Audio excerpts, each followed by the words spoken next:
Today's topic is the customer journey. It's one of the most important part, not only to understand how to build it properly, but also just the understanding of customer journey, how your customers make decisions, and understanding that it's not just advertising to them and they are buying immediately. If founders understand that, then it will be much easier for them to choose the right marketing channels. And we have an experienced entrepreneur and co-founder of Knock, Alon. Which role does an understanding customer journey plays in startup success?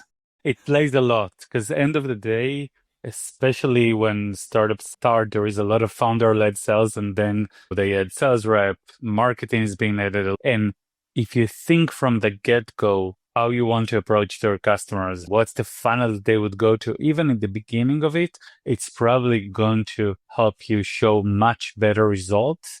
One of the problems is that once you start adding more and more operational aspect into the buyer journey, then it's going downhill in a lot of the cases, and you need to keep it always in mind, like how you are improving and helping your buyers from the beginning up until they onboard and continue after.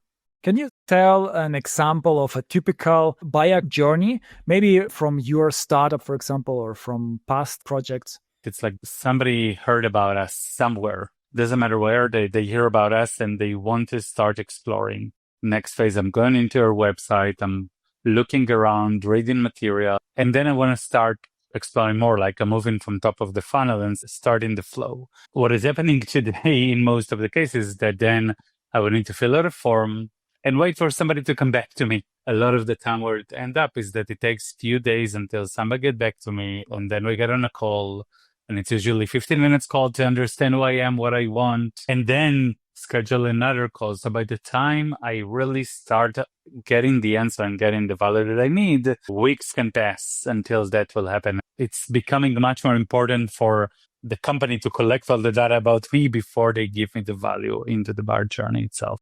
How would a good journey look like? It's starting with the fact of thinking of the buyer, right? Because it's his journey. It's not our journey. Think of the buyer. Where he came from, how do we answer what he came for? Like if it just came, I just want to read and learn. Sure, let me read and learn. Don't push me so many CTAs to just click and book a demo. The other part is make it easy, less distractions. And of course, if you can make it something that is more direct, like use messaging, use a chat, and able to drive engagement from the beginning, that for sure is going to change the entire buyer journey because it creates trust, it builds relationship, it helps you kind of right from the beginning to set the expectation of that you care about those buyers and why they should move in the journey with you and basically look further into your solution. So if people react to your LinkedIn post, for example, you don't try to send them immediately to your landing page and say, hey, download that lead magnet or give us your email address, but you already have this person's attention and you value it and you communicate on this platform. If you send them a message on the same platform, and it's all about trust building. It's all about helping. And then the prospect probably will take the action whenever he's ready. But I also don't like if people are trying to push myself to a call. They didn't establish anything yet. I don't trust them yet. I tend to learn and you want to push me, like waste 30 minutes of my time. Yeah, exactly. It's a big investment from my side and from prospects' side. That's the issue. Because of KPIs, right, and metrics that we need to achieve, we just force people into the journey, right? We just force them into a demo, and then we are surprised, like, why after the demo they don't continue? Why they disappear? And it's exactly because we kind of force them to start something when they are not ready yet. Also, people are not so strong with emails anymore. It used to be like you try to get the person as soon as possible to your email sequence, and the rest will be done by your email sequence. Right. But that doesn't work anymore. Exactly. When was the last time you sent an email to ChatGPT to ask him a question? Email is not the way humans are engaging anymore. They're there and people are using them, but you see that we are celebrating like, yeah, we got to have 1% of people that clicked and opened an email like that. That's basically the reality rather than really looking like who do we brought value, how do we engage with them, and kind of how do we move them further into the journey faster without the distraction that are happening, throughout. So yeah. Yeah, with social media, you have so much more possibility to give value and to get trust. Those emails were very sales oriented. Of course, it's very difficult if you just rely on emails. Let's start from the very top of the buyer journey and go step by step until onboarding. Qualification is not just done from the sales side, should be done. The buyer is also qualify you as a vendor. So if we define from the beginning the qualification, the use case, what the buyer's outcome is, that will help us set the stage for the entire journey and even for the onboarding, because we already know why they came and what they were after. So we know how to set the onboarding to be successful rather than restart everything, like forget everything that happened in the buyer journey and now we restart all the discussion all over again. Do you have some advice on properly managing and understanding what has been communicated with in different parts of the journey? Start aggregating all of those aspects, where the lead came from, what type of content did they read, what have they looked at, what they've engaged. The touch point is not just on the marketing side. The touch point is on the marketing and on the sales side. To look at it from an engagement perspective. And of course, today with AI, it's so easy to drop all of it into the AI and kind of get a summary of every point. So we know exactly what we touched, what we've said, what was promised, what was discussed, and kind of just keep it as one flow. That's the way we do it. We collect all the touch points included in it. So, nothing is being missed from when the buyer moved from stage to stage in that perspective. If a person send you a DM, do you copy this information to your customer database or is it connected directly somehow automatically? It's connected directly. Make sure everything is tracked because you want to make it easy. If I need to start copy paste from one location to the other, the chances a salesperson is going to do it are close to zero. And this data becomes super valuable for everybody. So yeah. And also, if you have meetings with the customer, it also summarizes the most important points. Yeah, correct. The entire transgroup will go into the CRM, so it's all tracked, and there is a summary of all the main topics that were discussed. Let's explore each part of the customer journey in more detail. Maybe you can tell me how you are doing it in your startup or how you've done it in the past, what not to do, what to do. We believe in with the approach we're taking is a lot of content. Is how we are pushing content to do it, to show education and to help people understand, because that's help you build a brand, show that you can bring value. Then we push the knock solution in any one of those aspects. So it doesn't matter if I saw a great YouTube video, a great post on LinkedIn, we drive the engagement from that point. We basically add the knock link into those points. So we allow the engagement from that point on for the lead to come in, to ask questions, to start off in a chat, to learn more, ask all the questions that they want to be ready and qualified. If the lead is a fit and they want to move forward, we'll definitely book a demo. In the demo, we record everything. We store everything both in a CRM and in Notion. We have a Notion page for each customer that include all of the different aspects and activity about the customer, their size, how we look at pricing, what their tech stack currently. Those are all the things that we are collecting throughout the qualification process with the customer. What is for you the most important KPIs? The fact that I got your email mean nothing. I'm not going to start bombarding you with an email campaign. It's literally what we measure is from a click. So when they become a sales qualified lead, this is the metric that we look at. From a velocity, like how much time it took, what's the percentage of those, like how many people that clicked on it really became a sales qualified leads. Those are the two metrics to really focus on, and that's what we mainly care about. How do you recognize if a channel doesn't work to acquire clients? We cannot just say, oh, this channel doesn't work. We need to look at all the mix of all the different touch points, not just look at the last one of, oh, they came because now I reached out to them on DM over LinkedIn. We definitely, part of the discussion and the initial chat, we understand how the customer heard about us, which touch point we've seen in the past, like maybe they've already engaged in some other activity. So we look at all of those parameters and we measure it as a group of activities rather than just purely, oh, this is coming from ads versus this is coming from an event. We want to look at all of those. What would you say are common misconceptions and mistakes in this phase? It's like just looking at the channel and hoping that, oh, I am going to put money on ads, or I'm going to write the content, and I'm writing for a month, post on LinkedIn, and now I'm expecting LinkedIn to be the amazing channel. Instead of looking at the one channel, try to see like how the impact evolves, like how it grows. One of the tricks that we've found is that we ask our customers, where do you spend time?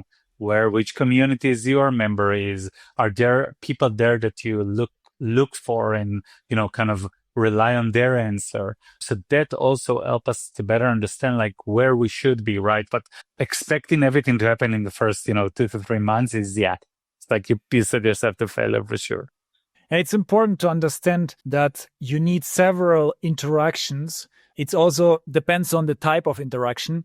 If someone is watching a TikTok video, it's so much less worth than if someone is watching a 5 minutes video on YouTube, for example. Yep, 100% agree.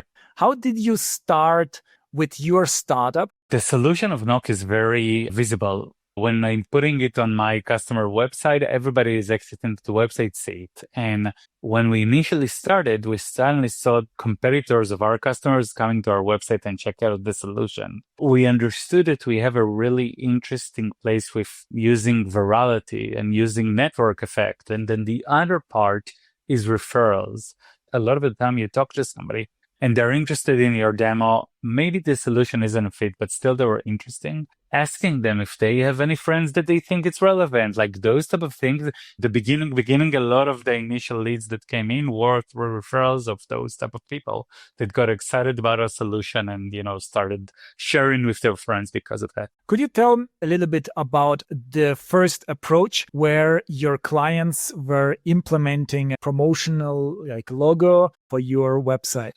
Every CTA that we provide to our customers has a small Powered by Knock underneath it. If I'm coming in and I'm a competitor and I'm starting to see instead of the regular book a demo form, suddenly an interesting CTA, it's getting curious. I want to click and see what it is. They're clicking and then they see it, they experience the solution, and we already passed the initial sales point, right? Because they've already experienced as buyer the solution. We set ourselves a clear goal that we want that, at least 50% of our traffic is going to come up from those type of activity, because we strongly believe in inbound versus the, pure outbound approach. So, yeah. What was the next step when you discovered this channel, but then at some point you probably said, okay, now it's time to expand to social media, maybe to ads? I believe that channels are supporting one another, because if I was in a community, heard about Knock, heard about the solution, I might keep on my day because I don't have a time, I didn't remember it. When you complete it with ads, when you can complete it with outbounds, when you complete it in other activity, you can drive something much easier. Like, I don't believe that somebody see an ad because it is going to book a demo. Let's be realistic. First time I see an ad, that's why I'm going to book a demo. But no, it's like all keeping the brand and keeping the idea in my mind. So when I'm ready, I know what's the next company I'm going to reach out to. How does your funnel looks like when they get in touch with you? Once somebody is getting in touch, usually they've already had an initial experience of the product. And then we do a lot of the qualification over chat. And usually after the first 10 minutes, we've already established, okay, he is a fit, let's move forward. And then we would schedule a demo. And before the demo, we would even use the chat again to ask the question, verify who they're bringing, what's the agenda that they're going to have. So then we usually would go on a demo, present the solution, answer the question, understand, what are all the relevant people that needs to be involved, who else do we need? And then we usually do a setup session already even before the deal is closed. We do a setup, not to set it up, but just to discuss what is needed from their perspective. So when we get contract signed on the onboarding, everybody knows what's going to happen. It's not going to be anything new. Do you have a whole team who is available in the chat 24 hours, or do you also have some AI? How do you solve that? AI can cover exactly like off hours. if you're on call, maybe the initial reach out just to do that when somebody reaching out, that's where AI can take place and can really help. If we saw that the lead is already qualified based on the question that they ask, based on a lot of research that can be done in the backend using AI, that's where we'll basically knock to the human and bring it into the chat to start having the discussion. So no, we don't have 24/7 support. Do you ask for email address like in the beginning, or when do you ask for the email address? I'm okay with asking for like, what's your name and what's your company? I don't need it, the specific email address. If I have one element, try to even understand it from enrichment perspective. What is a company? Understand who you are. Pull from LinkedIn. We have all of those aggregation that's done in the backend to already get the data. So why do I need to pick the customers? I want to bring them value first. Then they just keep on sharing, because, if I give you value, you're happy to share with me more. This fear of losing the prospect makes it even more likely to lose the prospect. Yeah, exactly. The operational part of, I want to do operation because I need to collect the data. That causes to kind of put so many forms with 10 fields just to collect the data. So I'm not going to miss everything. But in reality, even if I get the domain, I can pull so much data about the organization and about who they are. I don't need all of this.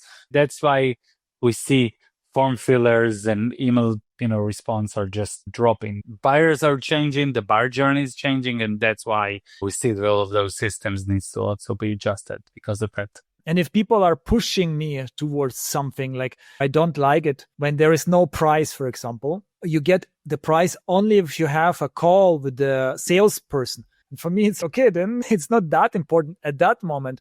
Maybe if they kept my attention with smaller steps, I would buy it at some point. But if I need to invest so much time and effort, no. Even if you get pricing, then okay, I have a question, right? If that's a fit for me, what I have to do, I have to go to book a demo and then know that I'm getting into like a sequence and 30 minutes call. But I just want to ask a quick question about that. Something in the pricing that wasn't clear. Again, operation wins versus, the buyer journey. That's really the case. Yeah. How do you filter out those people who are not your target audience, who you don't want to follow up? We use a lot of AI. We define today the AI that we have, like who sits in ICP based on the size of the company, based on maybe the tools that they're using, like a lot of different elements that we're looking at. And then if they're not in the initial cleaning of the ICP, that's AI can push back. The next phase is one is look what they're asking, because you can easily identify the pattern just by the question of what they can. And of course, the last layer is just asking the question. And then if they're not a fit, we have a clear soft message that we send to those type of leads that help them understand, now you're not a fit, let's get in touch when you're big, we'll keep you posted as things evolve from our side. Those are the type of things and action that we take on our end.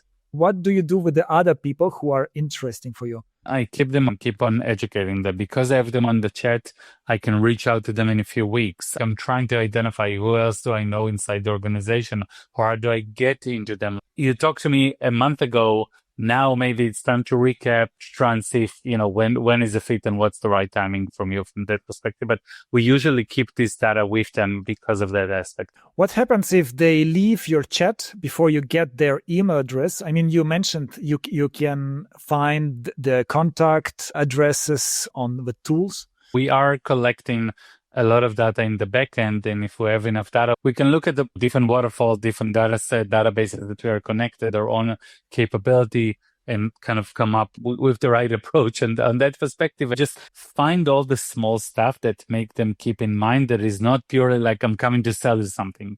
Maybe I want to share an example. Maybe I can invite you to a webinar I'm doing, build the expertise, so when they're ready, I will be the first vendor they will reach out to. How do you treat them after they became your clients? We maintain one channel with each one of the customer. We push product update there. We meet monthly with each one of those customers to kind of understand. So we try to maintain the relationship throughout, again, through different touch points. It's not just all human.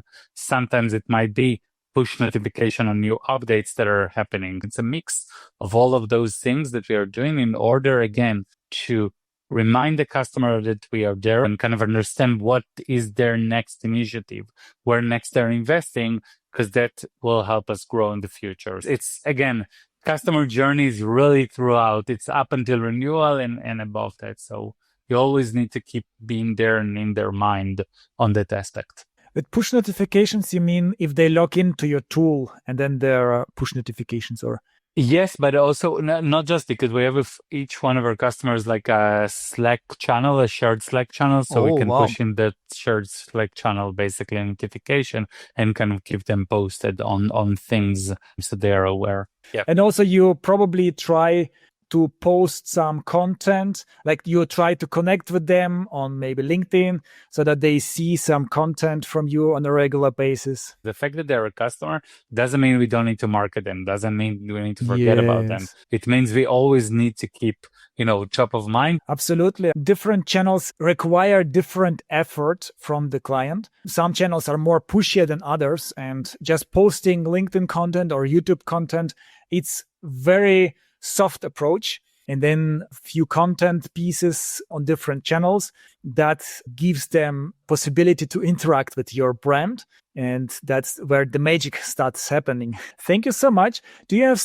any last words to our audience? As a founder, experience what your buyers are doing all the time, how the sales process work, what's the demo, because at the end of the day, we all get stuck in the end and like in the result and in the numbers and the report, and we forget that there are humans on the other side that buy our solution. Yes. So we need to make sure that we all the time look at what it is and find a way to keep on, fixing it and improving it all the time. Yeah, I think it's a good idea to put yourself into the shoes of your target audience and just imagine you are searching for this kind of solution that you are offering.